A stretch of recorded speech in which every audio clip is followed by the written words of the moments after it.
Ladies and gentlemen, manze, thank you so much for tuning in to yet another episode. Of course, imekuwa ni siku ingine fiti sana, imekuwa ni siku ingine poa sana manze. For those who are tuning in, Wagwan, Kenya, of course, niite Max in the building, itaitika of course kama kawaida. So today, guys, I want to welcome you wherever you are watching us from. That is kama uko Kenya, kama uko outside Kenya, manze, we feel we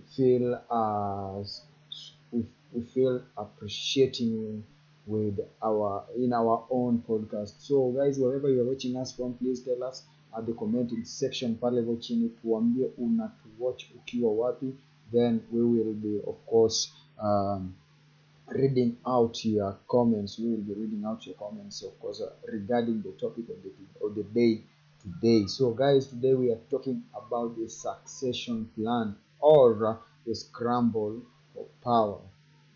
Guys and ladies and gentlemen, of course, you all know what is happening in our country today and what is really what happened some days back, Palevio, Gomas, and all that. So, guys, we all know about the ongoing war between President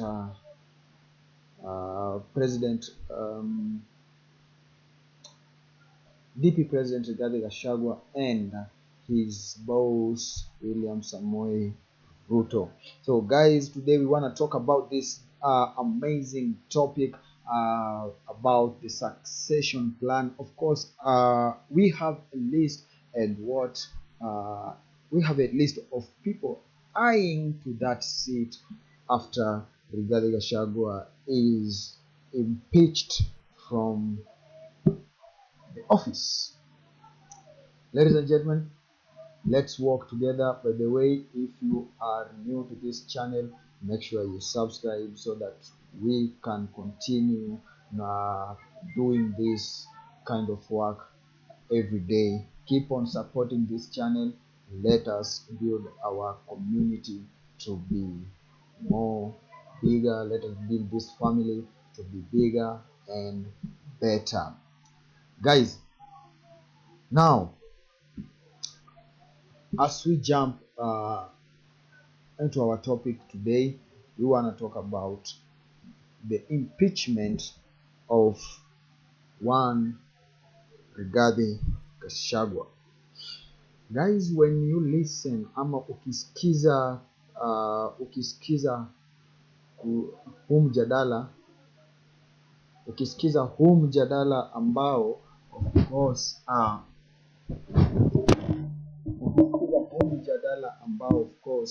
unachangia sana pakubwa kuwepo ama kutokuwepo kwa siasa ya Kenya ama the growth of Kenya na inaitwaje, the Kenyan politics, guys, ladies and gentlemen.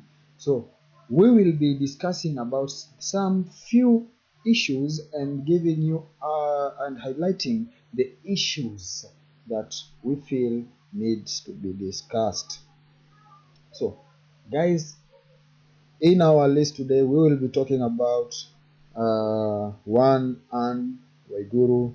We will be talking who is a very close ally to President William Samoei Arap Ruto. Of course, we all know what they are, how they know each other better. So also we will also be tackling the issue of another person eyeing to that seat of Deputy President of Kenya, that is Gladys Wanga. Remember Gladys Wanga anatoka maeneo ya Nyanza. Also, we will be discussing about another person who is the current chief minister, something like that, Mudavadi or Musalia Mudavadi from the western region. Alafu we'll be discussing about Alice Wahome, and also then moving on Kithure Kindiki, he is also another person who is eyeing to that seat. Now, this about Kithure Kindiki, we will be dwelling there a little bit because we all know during the selection process of a DP president, DP back then, wakati wa uchaguzi pale campaigning, when Ruto was supposed to announce his running mate or his DP. Now ileta shida sana na nakumbuka they even stayed the whole day without announcing who is the running mate wa William Samoei Ruto. Now we will also be discussing about Ndindi Nyoro, about Ndindi Nyoro. There is something unique there because we all know how Ndindi Nyoro was a very close ally to President Ruto, and now there is something that happened that is almost kicking him out of that race. Another person who we will be discussing about is Kimani Ichung'wah. Kimani Ichung'wah, this is a person also to be looked upon when it comes to this analysis. Now, ladies and gentlemen, this is the list of the people that we'll be discussing about. We'll be highlighting some of the issues and we'll be giving out our own opinion, what we think about them being in power as the DP. Now, ladies and gentlemen, without further ado, allow me to introduce my first person to discuss upon those people who are eyeing to the seat of DP president once Rigathi Gachagua is impeached. Now, ladies and gentlemen, we are talking about Anne Waiguru. Everyone knows about Anne Waiguru. Everyone knows about Anne Waiguru. In fact, she is the chairperson or governors. I think so. Chairperson or governors. So Anne Waiguru, we all know about her portfolio. We also know about her portfolio. So guys, before even we continue, before even we jump to this very one person, I want us, I have we want to know who is Anne Waiguru, and because of that I will be reading out some of the information. Sorry, I don't know what is really happening today, but let's hope we will be good by the time we proceed with this analysis. Now, Anne Waiguru. Guys, please allow me. I will be taking step by step who Anne Waiguru is. No. So Anne Waiguru, she attended Nairobi River Primary School and later Precious Blood Girls Secondary School, Riruta, where she sat for her O-level exam in 1987. She then joined Moi Forces Academy, and for joining Moi Forces Academy, of course, this is where she sat for her A-level exams in 1989 at Moi Forces Academy, when Waiguru studied mathematics, physics, and chemistry. Of course, that's something very usual. So we want to know, Anne Waiguru also was the first governor of Kirinyaga County. Daddy is the member of the National Alliance Party. Okay, we are proceeding on well. So there is something very unique about Anne Waiguru that I want us to discuss about today. So this thing that I'm trying, this caption that I'm going to put it over here in our display on our screen is something that we think needs to be understood well. So Anne Waiguru has been Anne Waiguru has been in several scandals. The biggest one being the NYS scandal, and that's where we want to major on. That's where we want to focus. We want to put our focus up kidogo. So guys, so I've just screenshot some of the evidences, some of the things that I want us to discuss about. Now, I will be putting this very clear that the information that we are giving out here, it's there, it's everywhere. We have done our researches and everywhere on social media. So we have nothing to do with this information, but rather than just informing our viewers and our followers about the current state affairs and whatever is going on. So, National Youth Service scandal. The National Youth Service scandal was a corruption scandal within Kenya military, Kenya Ministry of Devolution and Planning. Kenya shillings 719 million. That is said to have been stolen from the ministry, coffers, from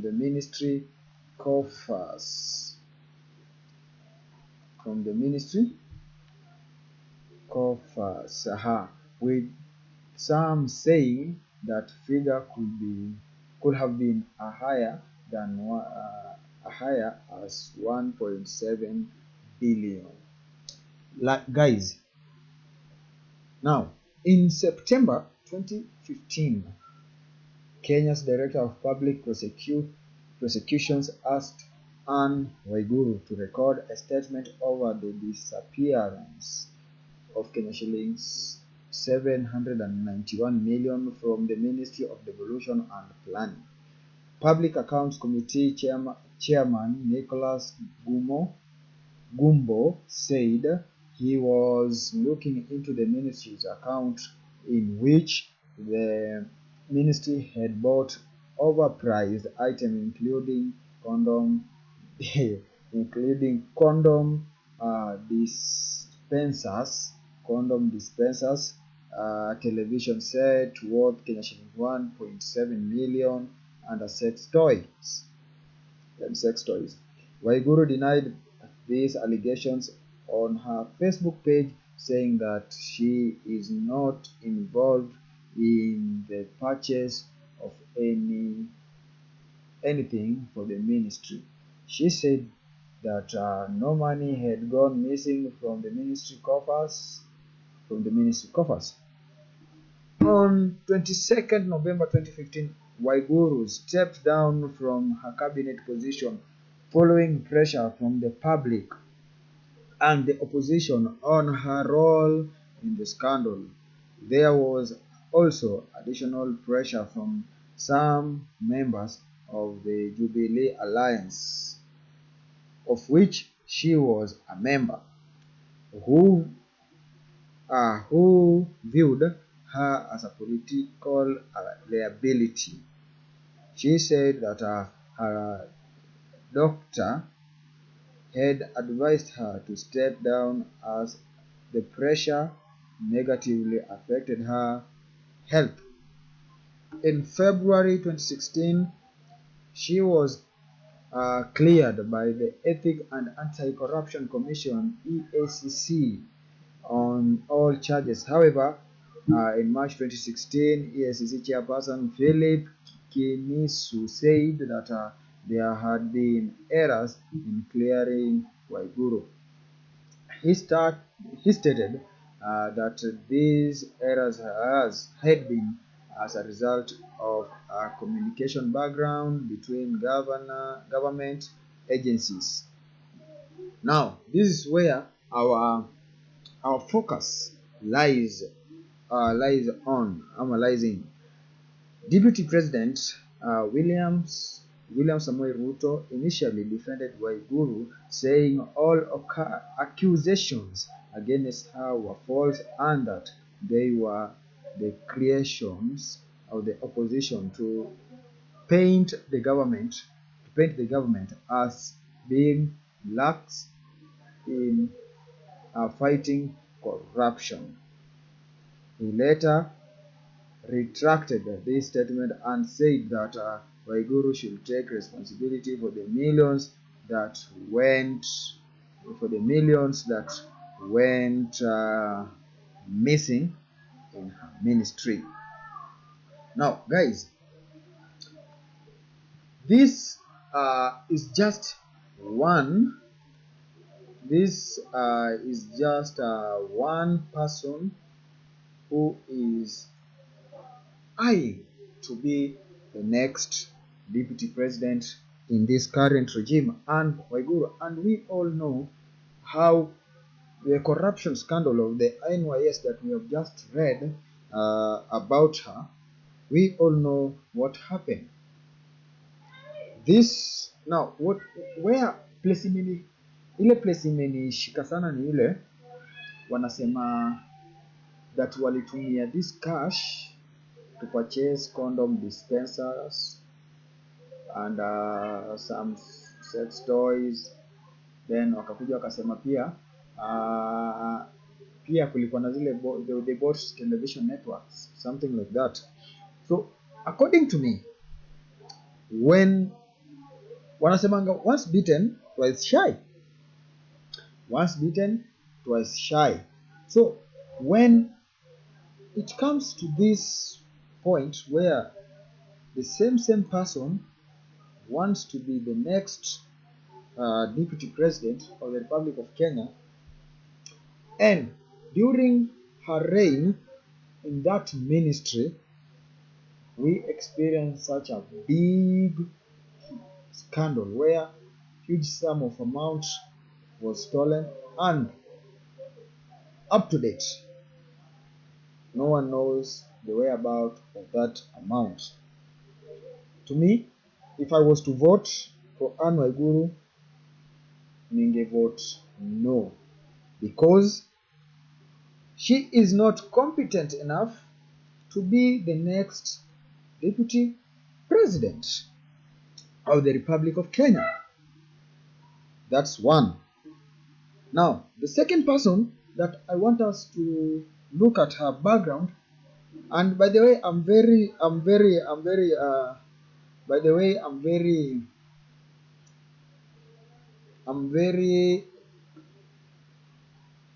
hooked up with this list because now women have shown interest in this seat. So Gladys Wanga, who is Gladys Wanga, ladies and gentlemen? Who is Gladys Wanga? Gladys Wanga is I think Homa Bay. Homa Bay. Let me read this. Then we will be discussing it. Homa Bay Governor Gladys Wanga now has also shown interest kwa hii seat ya Rigathi Gachagua. Now, where it comes so interesting is these people once said they don't want anything. Walisema hawahitaji chochote, they will not be part. Sorry. These people from the opposition, from Orange Democratic Movement or Alliance, said they don't have, or they will not have anything to do with this government, because they believe that seat of the presidency was stolen from them. Now, how comes that she is showing interest kwa hii kiti? Does it mean they are in support to remove Rigathi Gachagua so that they can uh, inherit their his seat? That's something that we are also looking. We are keenly looking at that. Now, Gladys Wanga also had something. There were some rumors or some allegations that ziliekwa kwake that Gladys Wanga amekuwa involved kwa one scandal pale hivyo kwa katika ile maeneo ambayo and there were allegations that Homa Bay Governor Gladys Wanga has set the record straight over the allegations of demolishing 100 million factories to pave way for the construction of her office. Ladies and gentlemen, wanasemanga panapo moshi hapakosi moto. Once we suspect something, then it means most likely there might be truth about the same said issue. Ukiangalia vizuri, kuna huyu Gladys Wanga amekuwa the key front in fighting this government, fighting this current regime, fighting Mr. Ruto. Gladys Wanga amekuwa the key front. But where did Gladys Wanga change her tune? When the first time when President William Samoei Ruto visited Homa Bay, this is where Gladys Wanga changed her position, changed her stance. This is where Gladys Wanga changed her stance.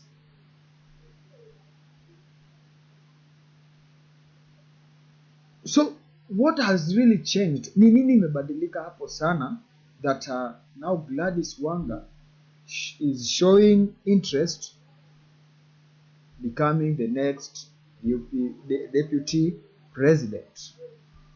What has changed? What is there so unique about this Ruto that now Gladys Wanga has realized that this guy, this man Ruto, is a deal. He's a big person. He's a deal. Like he's now truthful person. He's not that corrupt the way they used to say. What has really changed? That's the question that we are putting across. The next thing you will hear is that because if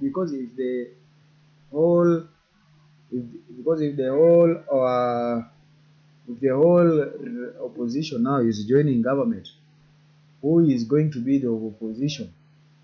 Who are there to stay back in the opposition? Because the next thing tutasikia ni ati nani ameenda, pia Kalonzo pia tutasikia pia amejoin the government. The next person we want to discuss about is Alice Wahome. Alice Wahome. I really love how napenda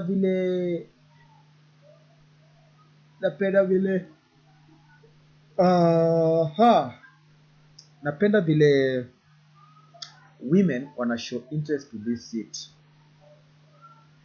Now that was in like 7 years ago. 7 years ago, something like, yeah, 7 years ago. Arrest warrant was issued against Kandara MP Alice Wahome for com contempt of court. Now, this is what it says. The Director of Public Prosecutor DPP has obtained a warrant of arrest against Kandara MP Alice Wahome after she failed to appear in court. She states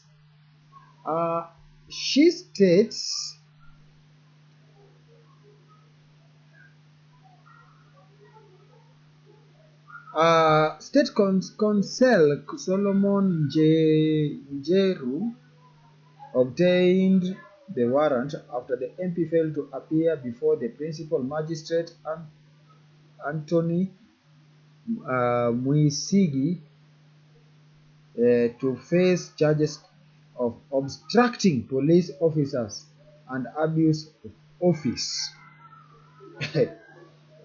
Ladies and gentlemen, abuse of office. Underline that. Capitalize. Bold it. Bold it. Bold it. Abuse of office. It is clearly outlined. It is clearly outlined about the abuse of office. So, before we continue, I want to play this video, then uniambie your opinion.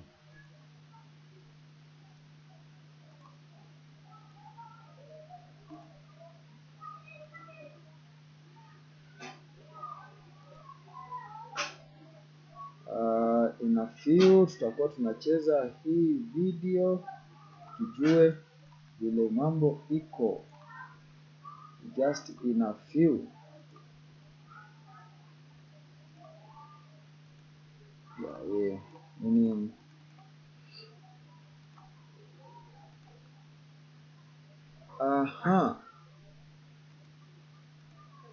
guys, I'm looking for that video, and of course we will just proceed with whatever we have right now, but when we finish, I believe everything will be good.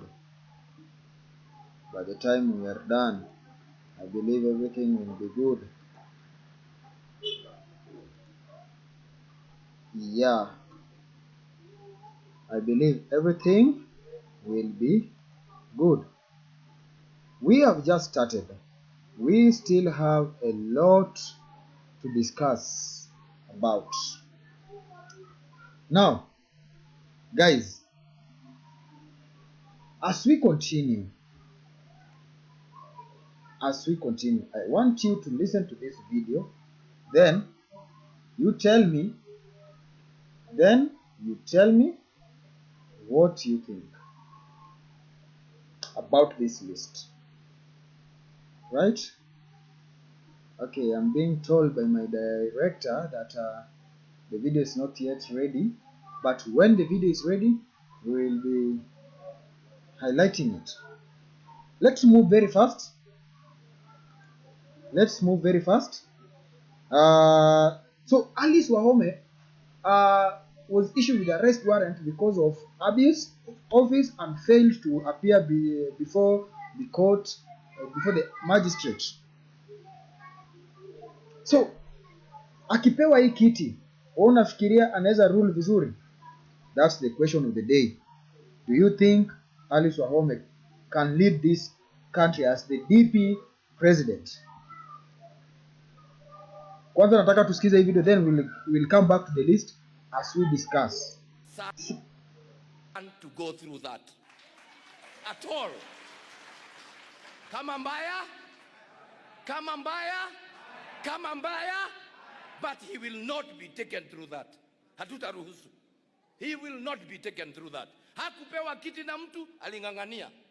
Na hicho kiti, kura tulizozipiga ndizo zilimpa deputy president. And he is not a deputy president by default. Ni mpango wetu na yeye ndiye ameshikilia mlima. We will not allow our son to go through that at all. Kama mbaya, kama mbaya, kama mbaya, but he will not be taken through that. Hatutaruhusu. He will not be taken through that. Hakupewa kiti na mtu, aling'ang'ania. Na hicho kiti, kura tulizozipiga ndizo zilimpa deputy president. And he is not a deputy president by default. Ni mpango wetu na yeye ndiye ameshikilia mlima. We will not allow our son to go through that at all. Kama mbaya, kama mbaya, kama mbaya, but he will not be taken through that. Hatutaruhusu. He will not be taken through that. Hakupewa kiti na mtu, aling'ang'ania. Na hicho kiti, kura tulizozipiga ndizo zilimpa deputy president. And he is not a deputy president by default. Ni mpango wetu na yeye ndiye ameshikilia mlima.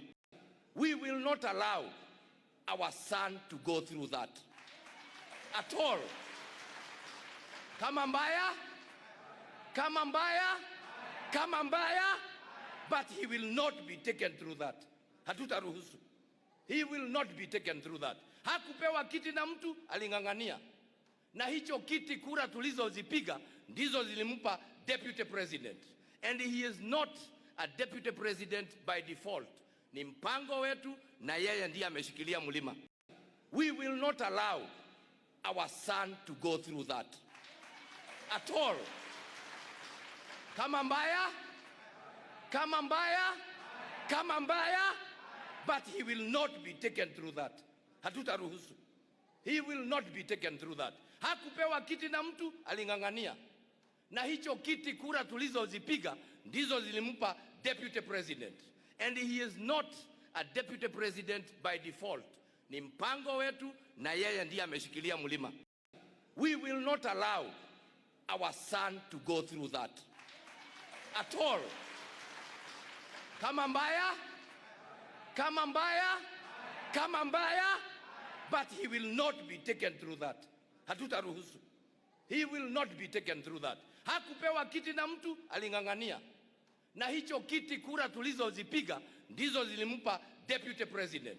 And he is not a deputy president by default. Ni mpango wetu na yeye ndiye ameshikilia mlima. We will not allow our son to go through that at all.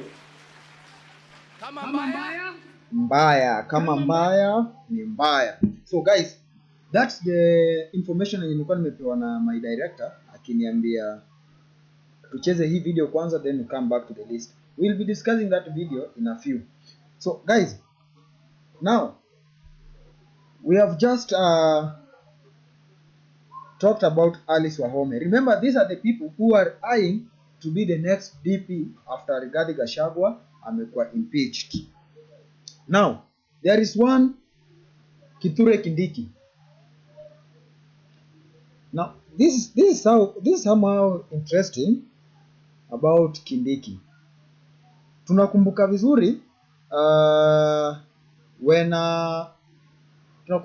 when Ruto was supposed to announce running mate wake, it'll take almost 2 days ndio come up na decision waseme who is the running mate. Now the war was between Rigathi Gachagua and Kithure Kindiki, meaning hata after Kindiki ameambiwa atapewa sijui the position of the interior CS, hakukuwa satisfied kabisa, and that's why jina yake napatikana kwa hii list ya people wenye wanachangia sana Rigathi Gachagua kwenda nyumbani ndiposa wao wachukue usukani. The next person is Ndindi Nyoro, but about Ndindi Nyoro hapa hivi tutaongelea kidogo in a different perspective. Ndindi Nyoro alikuwa right hand man wa Ruto, na ukiangalia vizuri during the emotion, wale watu walikuwa na move this motion, alikuwa